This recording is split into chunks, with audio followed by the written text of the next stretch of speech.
XXVI. Heorot moralizes rest after labor. A wounded spirit.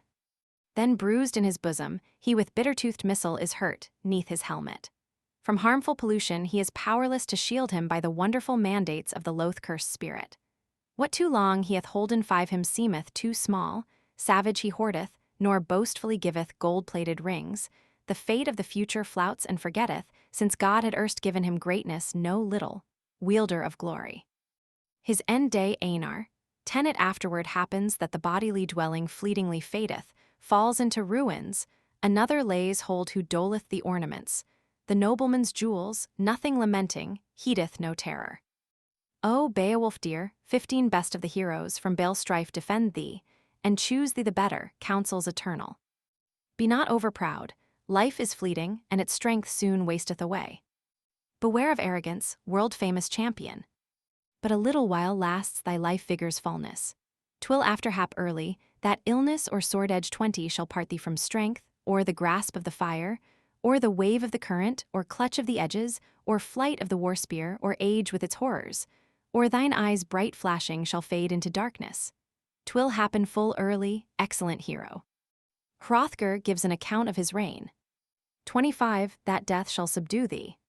So the Danes a half-century I held under heaven, helped them in struggles, gainst many a race in Middle-earth's regions, with ashwood and edges, that enemies none on earth molested me. Lo, offsetting change now.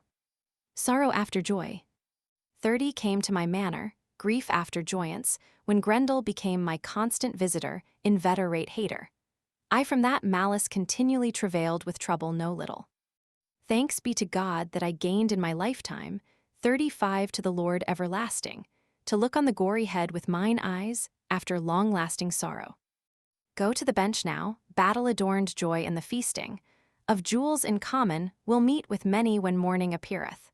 40 the Geatman was gladsome, ganged he immediately to go to the bench, as the clever one bade him. Then again, as before were the famous for prowess, hall inhabiters, handsomely banqueted feasted anew.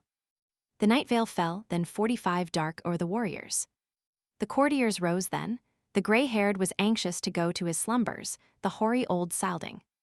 Hankered the Geatman. Beowulf is fagged and seeks rest.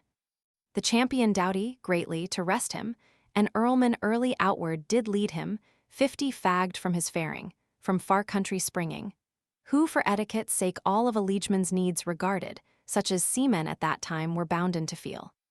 The big-hearted rested, the building uptoward, spacious and gilded, 55 the guest within slumbered, till the sable-clad raven blithely foreboded the beacon of heaven. Then the bright shining sun o'er the bottoms came going, the warriors hastened, the heads of the peoples were ready to go again to their peoples. The Geats prepare to leave Daneland. 60 the high-mooded farer, would far away thenceward look for his vessel. The valiant one bade then. Unferth asks Beowulf to accept his sword as a gift. Beowulf thanks him. Offspring of Ecglaf, off to bear Hrunting, to take his weapon, his well-beloved iron, he him thanked for the gift, saying good he accounted 65 the war-friend and mighty, nor chid he with words than the blade of the brand. 'Twas a brave-mooded hero. When the warriors were ready, arrayed in their trappings, the atheling deer to the Danemen advanced then on to the dais, where the other was sitting, 70 grim-mooded hero, greeted King Hrothgar. K.